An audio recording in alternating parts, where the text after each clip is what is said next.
plastic. And the reason being is I've got my auction basket all together and delivered. And I dropped off my 3 quilts at the event office. And I picked up 2 more rolls of soft fuse because I couldn't believe I let myself get down to 0 rolls. So I went down to the stitching post and stocked up because I love it. And you can see what I did with this. Isn't this the best little mat? This makes me smile every time I see it. But I put that soft fuse on the back. When I make mats, I want the back to not be all floppy. And so I cut out soft fuse the size of the front. And then I soft fuse the back to it. And then I'm going to cut around the edge, all the excess. And then I'm going to blanket stitch around the mat. And I just love that back. I think it's a hoot and a half. I can't believe that this project is going to be on the done pile. I love the done pile. Of course, I can't find where I put extra blades that I bought. So I'm still stuck with this lousy blade. Marie Kondo maybe would want me to, again, I thought I sparked my joy in here, but obviously not when it came to my rotary cutter blade. So I still have that to do. And then I got some fun mail. And see, here's the thing. Everybody talks about social media. Oh, it's so horrible. You know, blah, blah, blah, blah, blah, blah, blah. I hear that all the time. I don't know. I'm not doing Facebook. I'm not doing all of that because it's so horrible. Well, my thought is it's horrible if that's where you live. In terms of that you don't filter out the negative and you don't let it into your life. And I find that social media has so many blessings to it. One is I get to talk to all of you guys. I am never lonely because even when I'm by myself, I can talk to you guys. And here's a perfect example of how beneficial social media can be. So I received a package from of 2 books from my high school classmate. Now, you know, I'm Medicare age, so this was a long time ago when I was in high school. And I have actually seen this person maybe twice since I graduated from high school, but we're on social media together. And so she knows a lot about me. I know a lot about her because I follow her on social media. And she was moving, and she sent me these 2 books from her book stash that she was sparking the joy out of. And this one is about sewing. So she knew that that might be something I would be interested in. And this one is about food and Paris. And she knows I like that. So that's the upside of it, is that you get to know people a little bit better that you might not because of distance. Thank you, Danielle. The other, this is the other thing, is I, on Instagram, I follow Mr. Graham Farrar, and he is in the UK. And I saw this little thing he made, and I just loved it because it's an organizer. What won't I love about an organizer? And so he sent it to me. I mean, look at place for your cell phone, you know, if you got a little money, a little chalkboard to write on. And this is from that great designer of bags, Annie.com. This is one of her patterns. And so Graham Far Corner is his handle on Instagram, and it's just fun to see what he's doing, and he teaches quilting in the UK. So there's another example of how social media connects you to people who you might have the same interest, or you love seeing what they're doing. And I so appreciate that. So I have this all the way from England. I just love it, and it's gonna spark my joy because it's gonna help me get organized. Maybe I should store my rotary blades in it. Then I could find them. Now this is, some might consider this the downside of the internet. I don't, but because when I see something that I just have to have, I order it. And Leanne, who has an Etsy shop, Harvest Moon by the Lake, I bought, you know, the last project bag I talked to you about. So I just so happened to see her latest project bag. You know, maybe by having all these project bags, I will actually have projects in them, and I will actually get those projects done. But you're going to see why I had to have this one.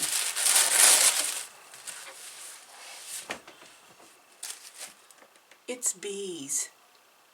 Bees, bees, bees. Oh, is that not the cutest? This is going to make me get my projects done. And that little tiny writing in the background of it says stitch, stitch, stitch, stitch, stitch, stitch, stitch. I better be careful what I'm saying there. But I love that. Okay, so I'm done with the project bags for now. I think I have enough project bags to keep me in the projects. So what am I doing today? Well, I'm going to do some stitching, and I want to work on that bag cover back there that I just want to get it done. I need to get it done before I go to the next Sue Spargo retreat or class, because I want to show her that I could finish something. So I want to build a reputation of finishing. So I will show you what I'm stitching on that. So stay tuned. Back in the saddle again. I am spending an hour or so prepping my next block of the month that I am doing autumn harvest, and I told you about that earlier. But this is the center block, and so I am on the downhill to getting all the blocks done, and I might have to put them up on here and show you what I have done so far. I'm not sure if you remember how far I got, but when I prep my blocks, I try to read all the instructions, and Stacy put in her pattern big bold letters, make sure that this is the right direction. And this is my base piece. I just love this fabric, and I naturally backed it with SF 101, which is the Pellon product.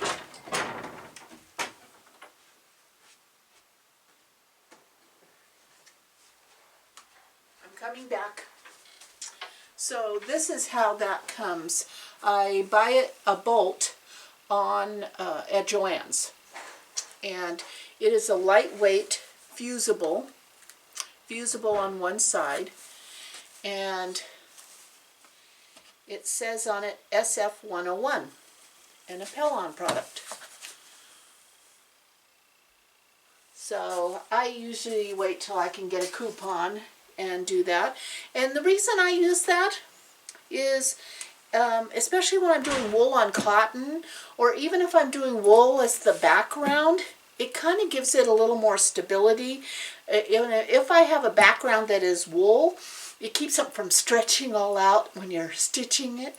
And if it's cotton like this is, this pile of wool is going to be heavy on this cotton. And so it kind of makes the cotton a little bit stronger. Stand up to the wool. And I swear, whenever I get something from Buttermilk Basin, the wool is so yummy. Just so yummy.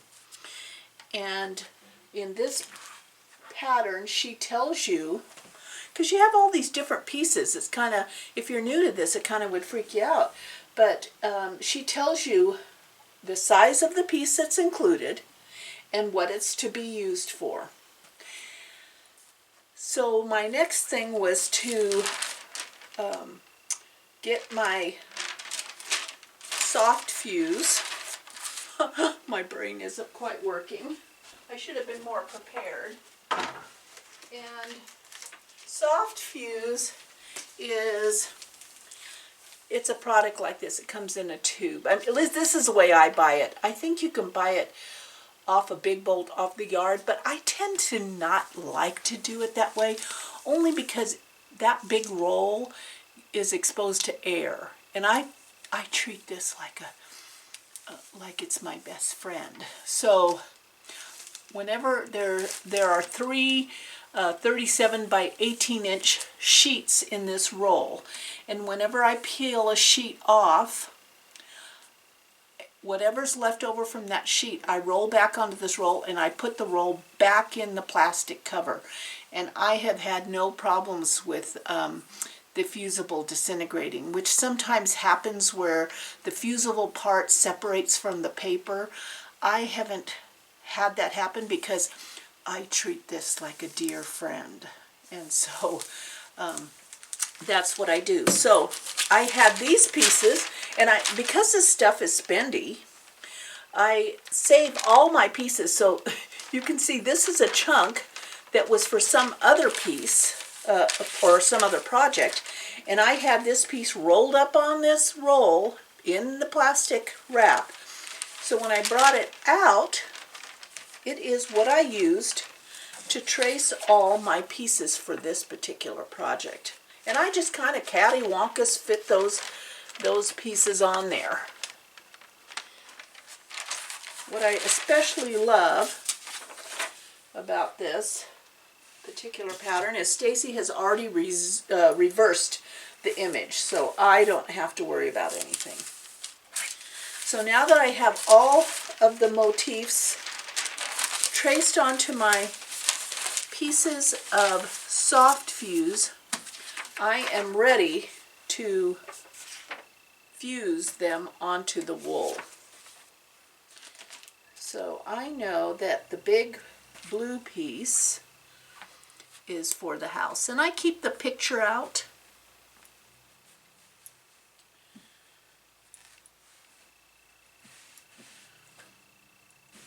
And you know, if I don't like a particular piece of wool, I've got a lot of wool that I swap out, and because of photography and the limitations of what wool's available, you might not get the exact piece that's there.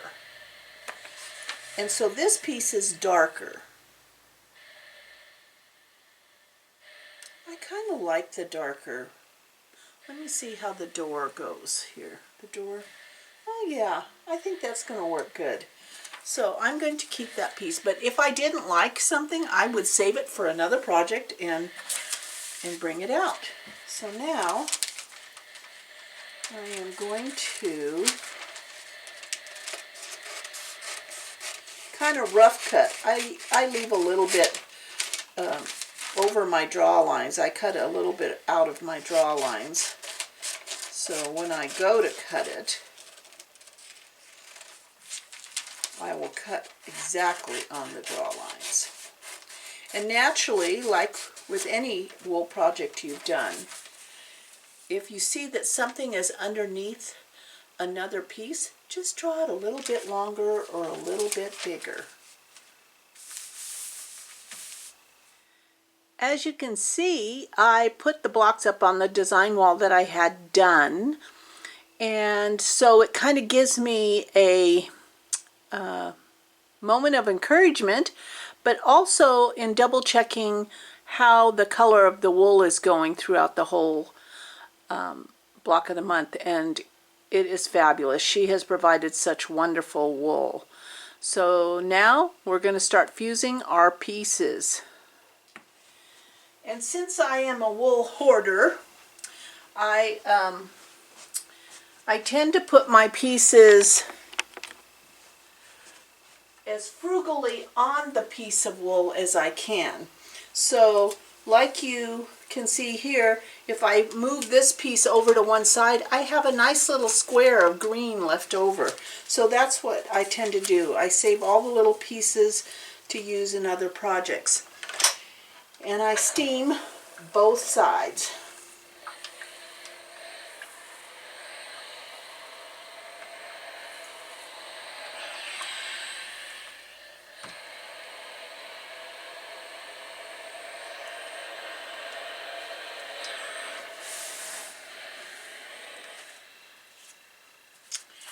Now I kind of look at my pattern and I see how it's laid out, and I notice that pretty much everything is going to go on top of the house, so I could conceivably lay the house down and then start layering all the rest of it. So I think that's what I'll do.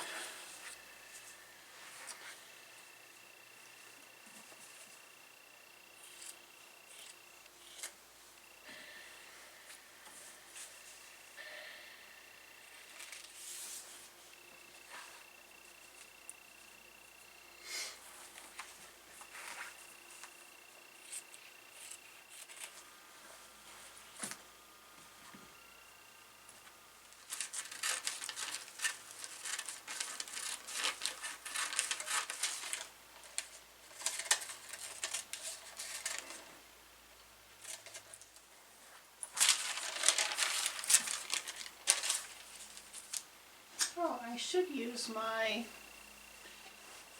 little wool mat. These are great because they bring the steam right through your piece.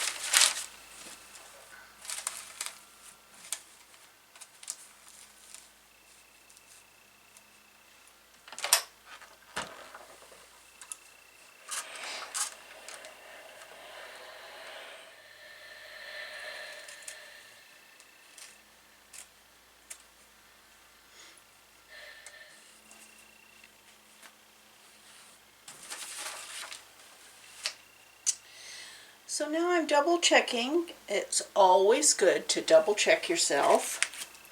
And in fact, everything else is going to be layered on top. So I could pretty much put this down. But I think what I'm going to do is not actually, I'm going to play it safe. I'm not going to actually fuse it down yet. I'm going to just get it ready to, so that I make sure that I have it centered here.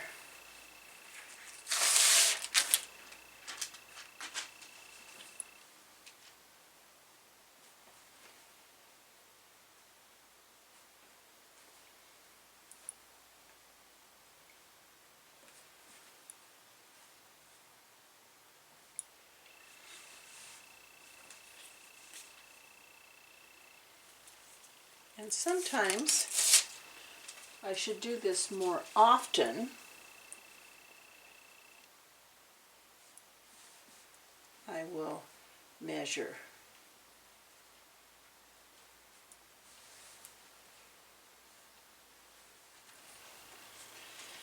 This is a little bit larger than the roof, so I'm just going to whack off a little bit.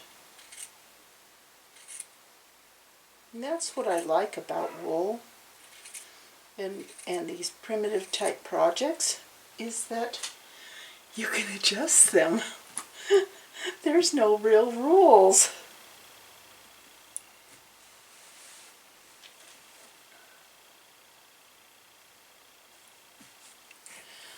So I might, more often than not, figure out if this house is centered on my background, so it looks like it's 4.5 on this side, and it's almost 4 3/4 on this side. So I'm going to just move it slightly over.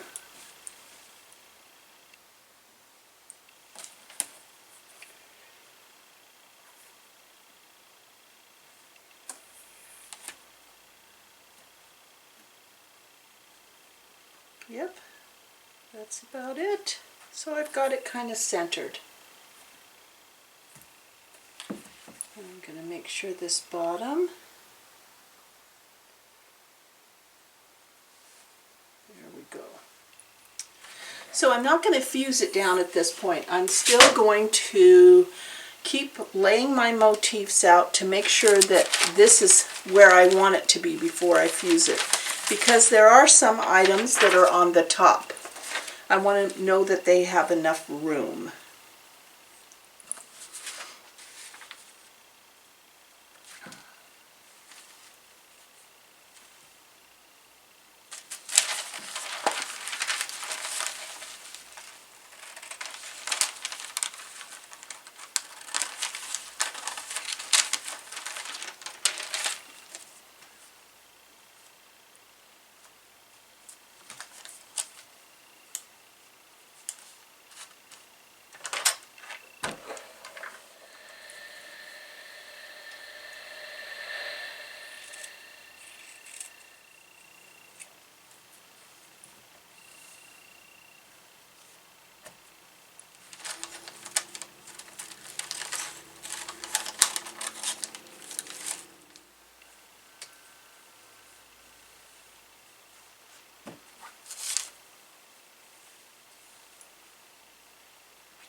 So I've been futzing around with tracings that I did and matching them up to the pieces of wool, not wanting to bore you at all with that process, which is pretty self-explanatory. And I am glad I hung up the other blocks I had done, because I did switch out a couple of pieces of wool just because of my own personal preference, not having anything to do with the quality of the wool scent. But I realized, oh, it would be better if I kind of carried through on this block the wool that I might have used on the other block. And I don't look at that as a waste because of the block of the month, because the 2 pieces that I didn't use will go in my wool bucket and be used for another project. So it all works out good. So now the next step is to just fuse my pieces down that I have here on my wool mat, and then to cut them all out.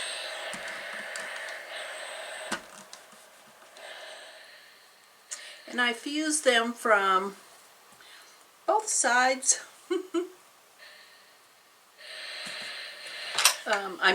Fuse them. I steam them on both sides, just to kind of give it that extra stick. The other thing I like to do, even with a block of the month, is I like to personalize it a little bit. So I am pretty sure that on this particular pattern, that I'll probably put our family initial on the door. And I might put a bee, do a Sue Spargo bee somewhere, because there's still bees around in the autumn. They're getting ready to close up shop and hibernate.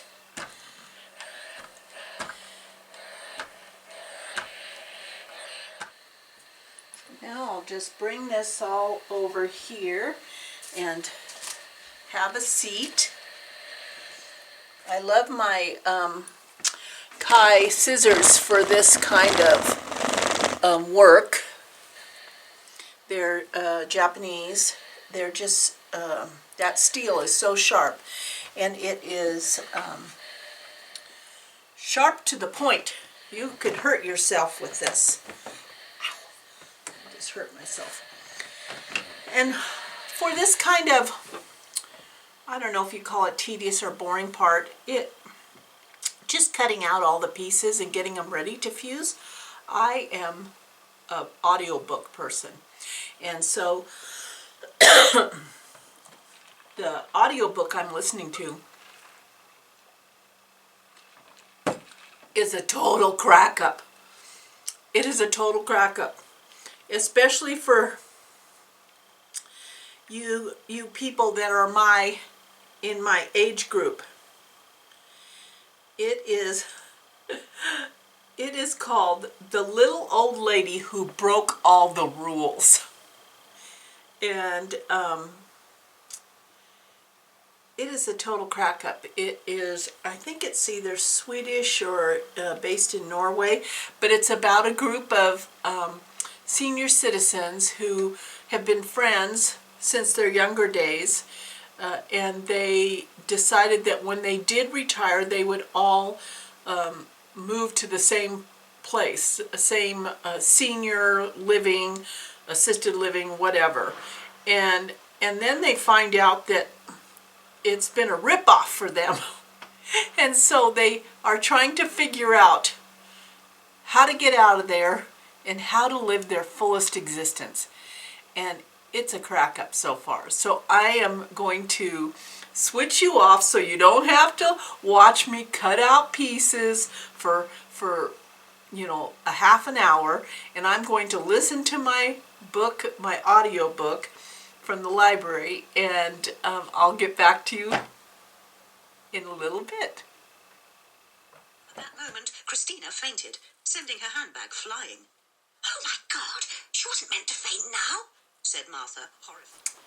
So I have all my pieces cut out, and now I am just keeping the photograph next to me and then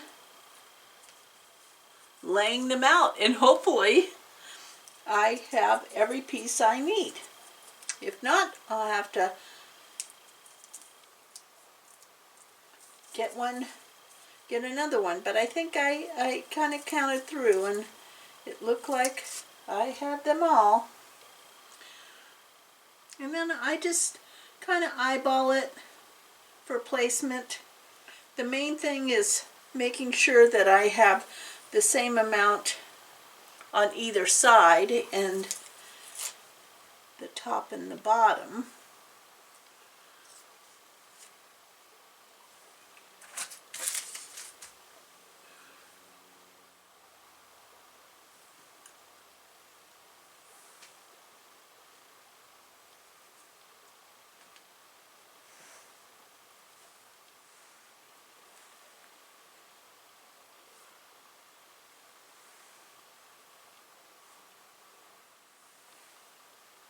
If you're a perfectionist, you could do an overlay and make sure that it's exactly like the picture, but since I am not a perfectionist, I do not do that.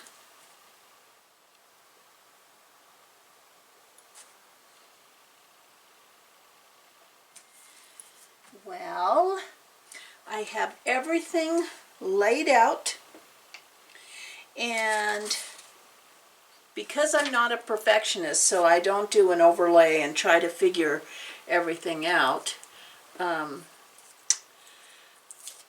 I kind of eyeball it. It doesn't bother me if something is a little bit off or not exactly the same as the picture, but I understand when there are people who want it to look exactly, and then I wouldn't advise making an overlay. But for me, you know, it's primitive, it's gosh, it's so adorable, and I kind of just want to enjoy it, not make it too tedious. And so I just kind of look at the picture and lay it out and kind of eyeball it and say, hey, that's good enough. Everything looks balanced. And so now, now there are some of you who might prefer to figure out what is all down first, do all the measuring, stitch that all down, then to put the next layer on. I tend not to be that person. I don't worry if a piece will start to come off. I'll staple it on there and then use a staple remover to remove the staple. The other thing is when I'm stitching, when I look at these little pieces, I stitch those first. I stitch those first. Or if something looks like it's starting to lift a little bit, I'll just make that the next thing I stitch. So I've not had any problems. So now I am happy, and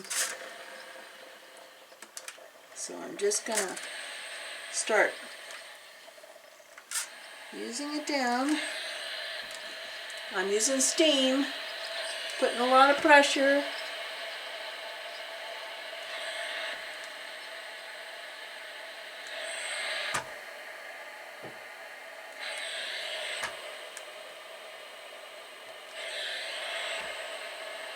And look at all this extra wool I have for another project because of careful cutting. Oh, this is so cute. So now I just have the 4 little sashing borders to do, and then some fabric piecing in the cornerstones, and this thing will be ready. And like I said, I'm going to do some fancy stitching and some embellishing, add some buttons to it, put our family name on it, maybe like the year we moved to this home.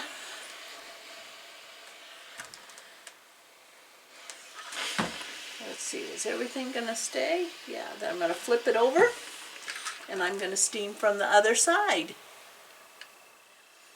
And when it's taken me a long time to stitch something because I pick it up and put it back down and I notice some of my fused pieces are starting to lift, I just bring it back up here and re-iron it. Down it goes again.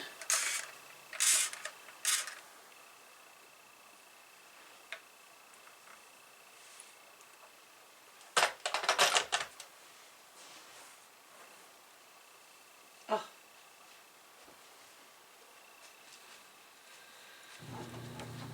Look at that. Ready for stitching. Yep. It is going to be stitching time for that center block. Oh, I'm so glad I took the time to prep this, because then, you know, I'm that stitcher in the car and we do a lot of traveling, so I have to have something to do. And that is so cute. So this is the Autumn Harvest Block of the Month by Stacy West of Buttermilk Basin. Definitely love her stuff. Thank you for just hanging out with me, and we'll see you in the next video. Thanks for watching. And be sure to like and subscribe on Quilt Roadies.